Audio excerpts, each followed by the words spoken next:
it can't stop. And stay cool to the end, dog. Been singing that since we dropped started. Niggas 187 Beats. We in Arizona right now, out here in Mesa. From Baltimore, 410, Maryland already. And this is Flo. I'm from the same place. We're in Arizona, obviously. And you were having a conversation with Flo and 187. Let's start with the basics. Explain each of your names. Okay. How'd you get them? Why they are what they are, all that stuff. Okay. You go first. Well, I got my name 187 Beats. I don't know, I just thought of it. I had another name, L-Main, but that was when I first started making beats, and that's when I wasn't that good. But I turned into 187, and 187 Beats means like, everybody think it mean like killing somebody or something like that, you feel me? It means really like murdering music. 187 Beats, 187 means murder. Exactly. On the West Coast, like cops say that. That's what they say with a walkie-talkie, so murder, like murder music, murder. Right. Instrumentals that's murdered by me, like, you feel me? That's how I'm gonna pronounce it like that. So that's where I got my name from. There's actually a funny story about my name. One time I was like, I used to be Young D, but like I hated that, you feel me? But it was just something I had to go with. But don't you know the little rap name generators and shit? Yeah. Yeah, like I actually went on one of those. That's how Childish Gambino got his name. Right, I went on one of those and I like typed it in, and it came up MC Flow, and I decided to take the MC off, and I just went with Flow. And that's crazy. It worked, so you feel me? I just kept it. You're an internet creation, basically. basically. Okay. You mentioned in the intro, you're both from Baltimore. Right. What would you tell an outsider who doesn't know anything about Baltimore, how it is to grow up in Baltimore? It's a great place. It's just, you have its troubles like any other in the city, but I mean, as far as that, Baltimore is a cool place to grow up. I love Baltimore. Like, it all depends on who you hanging around. Exactly. That's anywhere though, you know what I'm saying? So, but a lot of people get the what do you call it? The idea that Baltimore is such a horrible place because of the wire and shit, but Baltimore is actually pretty nice. Like I love Baltimore, to be honest. Kind of miss it for real. Exactly. But I'm loving it out here though. Exactly. Okay, how long have you guys known each other? What was it? 3 years? Is it 3? Where'd you meet? Twitter? Not even Twitter though, cause my sister Raven, she had told me about this guy that was rapping at her school, and she knew that I started making beats or whatever. Okay. So I was like, okay, I would you feel me? I would send him some shit. We made the first song, 100, and that shit did like 500 plays. Right. And after that, it just went from there. Baked Goods came out, Kush Naps, and more. Yeah. More is coming out. Trust me. Trust me. We just came up with an idea before, and you didn't even know it. Right. Yeah. Basically. Is that how songs sort of come between you two? Is it you just one guy thinks of it and send it to the other guy, or is it like a collaborative thing? I mean, both. Yeah. We had moments where like I'll work on a beat and be like, all right, I'm gonna do it. He say he gonna do a song to this beat. I'm like, all right, I'll make the beat while he's writing, and you feel me? Then we just go from there. But sometimes it do just be like, I'm about to send you this. You do what you do. Right. When did you start making music together? Was it immediately after you met on the internet, or? Probably like a couple months. It probably took like 4 months for us to really, cause he sent me a couple beats before, but I never really wrote to him. You know, sometimes you gotta be in the zone to write certain stuff. But like, I don't know, probably like 3 or 4 months. Then 100. That was the first song, 100. It was you can go look for it if you guys want to. But that was our first song, and then after that, every month, like every week, like there's something new, like just work. Like I don't know, like it just happens. I never think about how it happened. It just happens. Is there a particular topic that you have to be more in the zone to write a song about that than something else? Yeah, if I'm trying to write a song about like a chick or something, like I gotta be in the zone about shit like that. I don't think I can just make a song about a chick out of nowhere. Like it has to be some type of inspiration sparked into that. But other shit, it comes. Like I don't know how, I don't know, it just flows. That's my name, Flow. It just comes. I don't know. Just happens. Exactly. I just do what I feel. Yeah. So. Never try to set myself in a box. Okay, 187. Who do you look at in music today as a great producer? Because you got a lot of people producing now, you know, with social media and stuff, it's easier to get your stuff heard.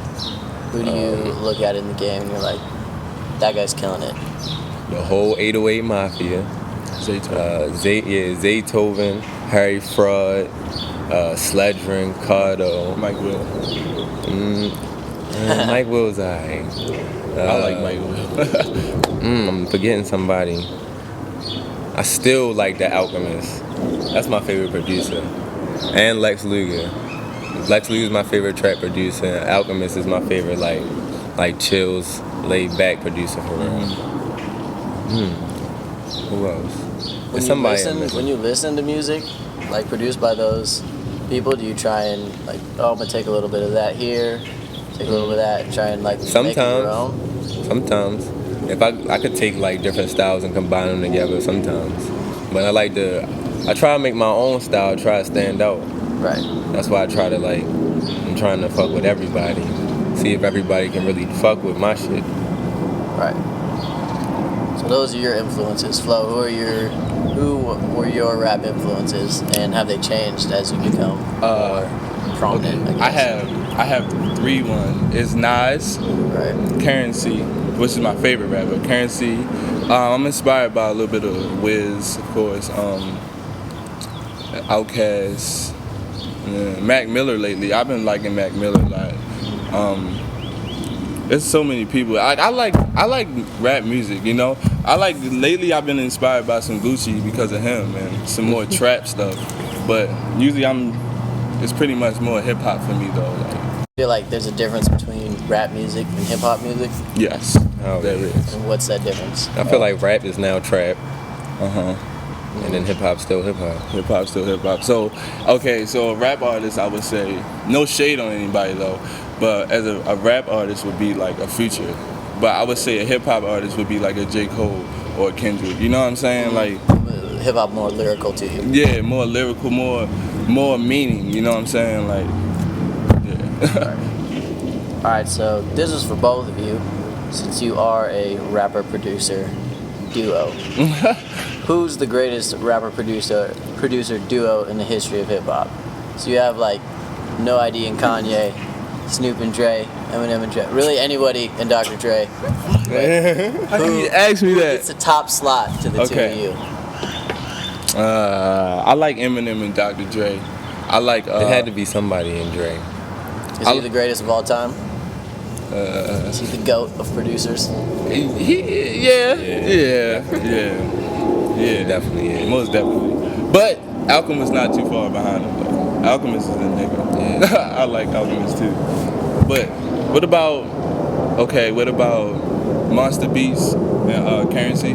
I like them a lot too. Hell yeah. I like Harry Fraud and Currency too. Do you think that, like as a producer, there's guys out there that they produce good music, but it's like so much better when they're with a certain artist? Yeah, hell yeah, all the time. I like hearing like Gucci and 808 Mafia. I like hearing them. Or Gucci and Zaytoven. That's a collab right there. Like they've been doing music forever. Like, cause I'm more into like trap music for real, so I'll listen to that. But yeah, definitely I like to hear like their main producer rather than just some random one. What's your favorite song that the two of you have worked on together? It might be different for each of you. What would you say? I got 2 of them. Yeah, you go. I got 2 of them. Probably like Us Part 2 and Runaway. Damn. I like Gritty. There's so many, yo. Wow, yeah, dang. And I want to say 100 just because of it's monumental, you feel me? It's the first one. So that's always going to be one of my favorites, of course. Damn, that's a tough one. It's like nostalgic to you because you see everything that's come out of it. Right. Like so much. That's crazy. That is crazy. We have been working for a while. How has living in Arizona enhanced your music made it better? Look what we're doing. I don't remember. I never did. I've been working in Baltimore for like 3 years, and I've never been on any like camera, any videos, or I haven't even shot any videos. You know what I'm saying? I didn't have many connects, but it's so much easier to talk to people out here for some reason. I don't know why. It's so much easier to pull plugs and like come on, work with me. We got something. Right. People actually listen, and I also think it's because my music is for this type of people. Like, not saying Baltimore is just more of a trap city, but here is like a lot of, not hip hop, but a lot of cool music. Like a lot of people like Wiz and Burner and Currency and shit like that, you know what I'm saying? So I think this is my crowd. So I think it's easier for people to relate. Like the audience is more catered to here. Exactly. How does the Arizona, well, you talked about this a little bit, it's a little more laid back, but the Arizona music scene compared to the Baltimore music scene? Well, the Baltimore music is more trap scene. West Coast music is different. You know, there's a lot more chills. You got Snoop Dogg and shit like that. That's basically the biggest distinction between the two. That's it. Like, it's nothing else. You say the same thing? Yeah. Where are Flo and 187 Beats in 10 years? Where are you at? What are you doing? I can't tell you on camera. It's like, no, I'm just kidding. But probably, I don't know, hopefully bigger. Hopefully I'm doing shows at least all the time. Like, that's my main goal. Shows and in the studio. Exactly. I don't even really need or want a label per se, but I would take it. But I would rather just be doing shows on the road, still doing what I'm doing now. Like, I don't really want to change anything. I just want to grow. In the shows and in the studios. Basically. Exactly what's going on. That's a wrap! Dope, man. Yeah, thanks. Appreciate it. Good answer. Good, man. That was fun.